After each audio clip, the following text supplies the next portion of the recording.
La poussière retombe doucement après la victoire des libéraux lundi dernier. Si de nombreux vétérans reprennent leur siège à la Chambre des communes, plusieurs nouveaux visages y font aussi leur entrée. Ces recrues qui pourraient bien redéfinir le paysage politique au cours des prochaines années. Marc-Antoine Lemoignant. 12 nouveaux visages dans le Grand Montréal, une nouvelle vie depuis lundi. J'ai arrêté à Cognon-Porte le soir des élections à 20h30. Par plus de 8000 voix d'avance, Bienvenu Olivier Ntoumba est devenu le nouveau député libéral dans Mont-Saint-Bruno-l'Acadie.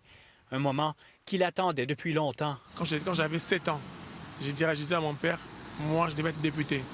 Et tout. Comment, où, je ne sais pas. Arrivé du Congo il y a 15 ans, Bienvenu Olivier a construit sa vie en Montérégie. Aujourd'hui père de 4 enfants, il se dit prêt à relever ce défi.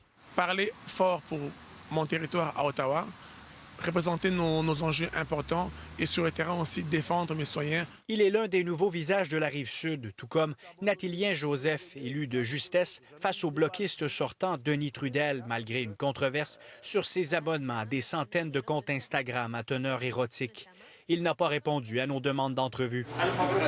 À Montréal, dans Bourassa, c'est l'expérimenté Abdelak Sari qui prend la relève d'Emmanuel Dubourg. C'est sûr qu'il y a des traces à suivre, mais surtout de continuer vraiment à développer. Je pense que Montréal-Nord a besoin, et le comté de Bourassa a besoin vraiment de plus d'amour. Ancien conseiller municipal, M. Sari entend utiliser son expérience politique à Ottawa. C'est une continuité pour moi, surtout que c'est une continuité politique dans un palier différent, mais en même temps dans une continuité au niveau du territoire que je connais très, très bien. 6 nouveaux députés sur l'île, dont Marjorie Michel qui succède à Justin Trudeau et Claude Gay, ex-PDG d'IBM Canada. C'est une expérience nouvelle pour moi.